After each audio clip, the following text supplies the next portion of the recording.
Mr. Robertson left that location with a male subject in the vehicle with him. Mr. Robertson was driving the stolen vehicle. As they were going to the gas station, Mr. Robertson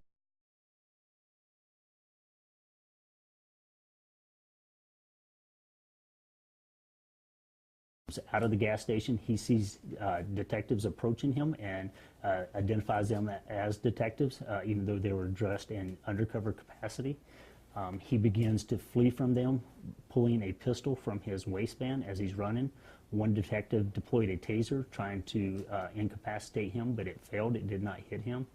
As he gets to Central, he runs into a vehicle, physically runs into a vehicle with the gun in his hand. The supervisor on scene was under the impression that he was going to carjack that vehicle. The witness, that was his friend, said that he saw him run, hit that vehicle, and turn towards the officers with the gun in his hand with the holster still on the gun. We did locate that holster in the street, corroborating the information the witness gave us. He continued across Central through heavy traffic into the Valero parking lot. Once he got to the Valero parking lot, he went to the back, that's close to that car wash that's there, where detectives encountered him again and gave him orders to drop the gun and to get down on the ground. He goes over the fence and goes along the fence line on the east side. And there's some shrubs and stuff backing through there that he's running through.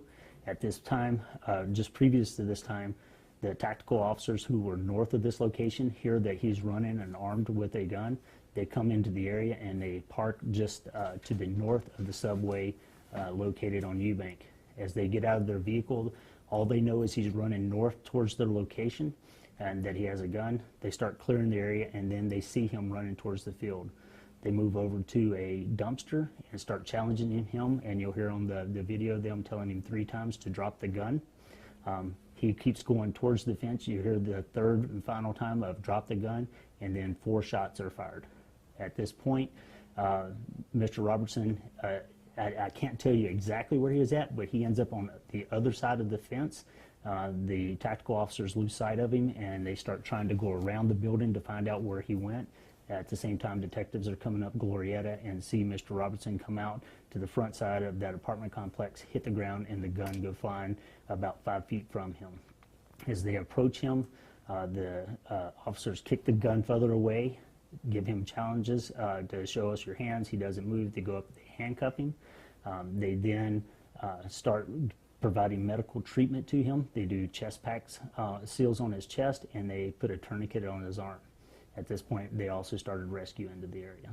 Talk about the non-lethal tactics that you used again. Okay, again, so these are undercover detectives, and as they start chasing him, one of the detectives deploys a handheld taser at Mr. Robertson, but because of the limited distance that these are effective, it appears that it did not hit him and did not work, but they did attempt to. And when you say 4 shots were fired, was that from the suspect to the officers or the officers to the suspect? No, at this time we believe it's officers to the suspect. How many officers actually fired weapons? Two officers fired their weapons, and it appears that both of them fired 2 times each. Did all 4 shots hit the suspect? At this time, I do not know how many shots hit him. We're still waiting on the OMI report. We do not have that information.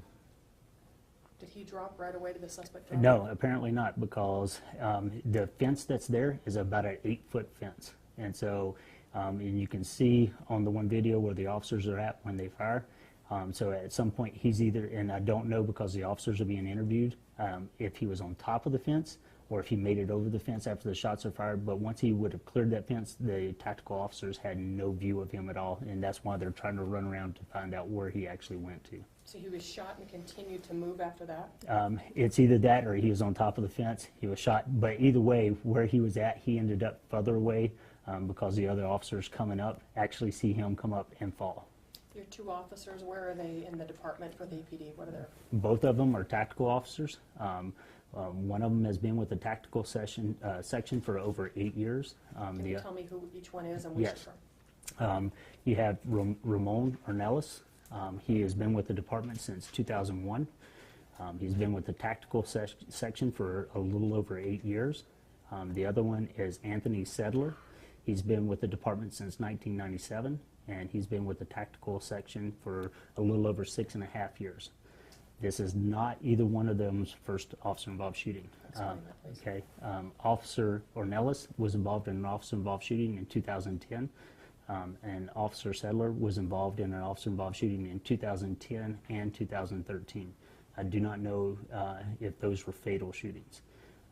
Being that they are part of our tactical section, you figure these are individuals who the department calls upon to go to these high-risk situations where we have individuals who are barricaded and armed in the most dangerous of situations. So they're exposed to these high critical incidents about 100 times more than your average officer is. Did everybody have lapel cameras and were they rolling? No, everyone did not. The undercover officers, it was impractical for them to have cameras rolling when they're out of their vehicles trying to make contact with someone staying in an undercover capacity. Right now we're reviewing the lapel video from the other officers to see if we do have lapel video from the tactical officers. Their camera system is a different system than any of the others on the department. It is the GoPro camera, which is worn on their helmet.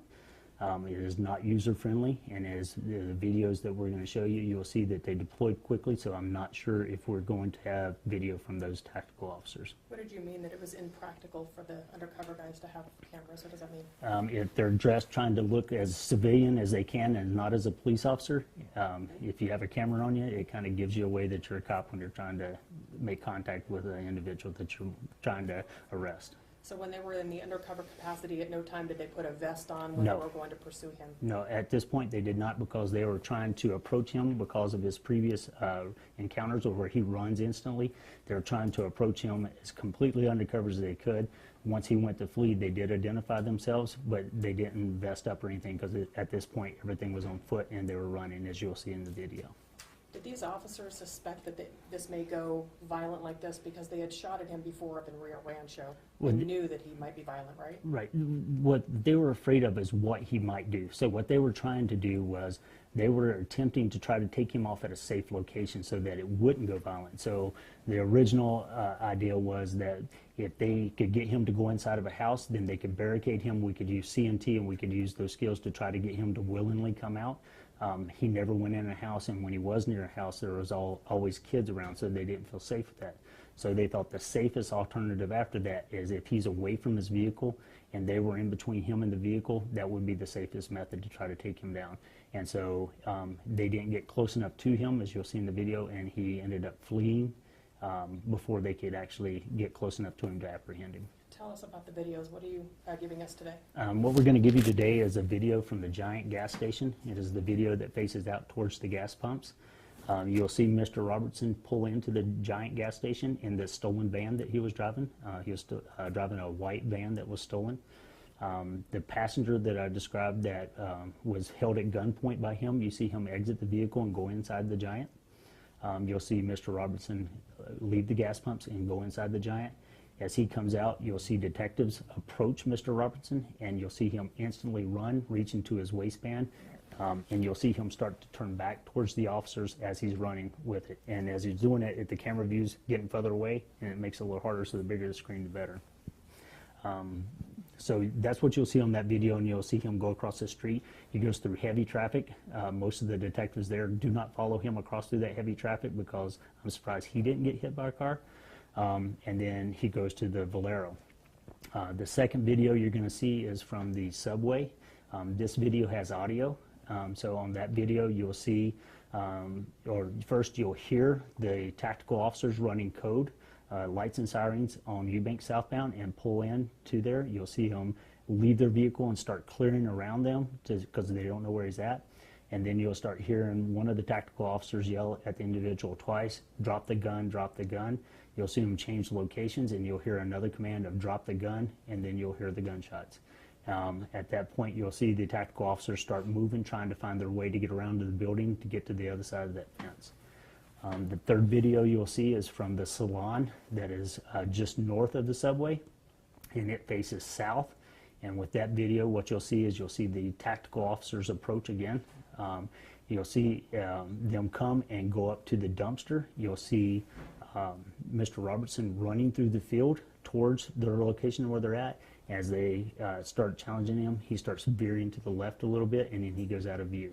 And then you'll see the tactical officers again start moving around the back of the building. What happened with the suspect or the person that was in the vehicle? He actually voluntarily came in last night for an interview. He has no charges against him. He is not wanted for anything. He gave us the statements that I told you about, that he was held at gunpoint at one point inside the van. He also told us that he had witnessed Mr. Robertson running into that car and pointing the gun at the officers. So he's been very cooperative with us at this point. What happens now with the lapel video? Like, where do you guys go with this, and how many officers do you think might have lapel video that you're looking at? Right now, I can't say how many do. We have multiple officers out there, so this is only 48 hours into the incident, so we have a long way to go on this investigation. So we will be looking at who does, who doesn't, and what is captured on those lapel videos.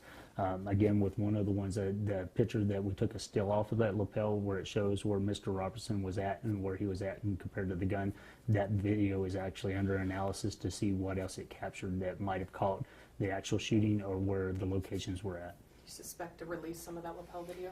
Once it's been analyzed, yeah, it'll be a while before we do because we're going to have to look through everything we have and then we will release it. Yeah, it will be eventually released. And one last time, will you walk me through the moment? Did he turn and point a gun at the officers? He had a gun in his hand, Right. the officers say. Right. And so the two officers who actually fired upon him, they were interviewed today, so I do not know what their statements were for that, so I cannot speak to what they saw. I can speak to the other officers that were encountering him before that said he did have a gun in his hand and he was pointing it at people. So I can't speak to what the two officers fired what they said. At one point, you said the gun was in the holster. Was the gun holstered when he was shot? No, the holster was left at Central and Eubank, and we collected that at that scene. And what it was is it was one of the holsters that's inside your pants. So when he quickly yanked it out of his pants, he yanked the whole gun and holster out. And that's how that holster came out. Anything else I didn't ask you that you thought was? The other thing that we're going to give you in your packet is the information of the two warrants that he had, to include the arrest from May of this year, where he was released on his own recognizance without any bond for the aggravated assault on police officer charges. The other, so that information will be in here. We're also going to give you the CADS printout of the call that was created from this incident. The other one is you know, both of these officers have been with Tactical for a long time. They're exposed to a lot of critical incidents. They're highly trained, and they're the ones that the city calls upon when we do have barricaded armed individuals. How many officers first approached him? Was it just the two? No, the initial approach was probably, and I can't give you an exact count, but based on what I've seen, was probably about 3 to 4 detectives approached him.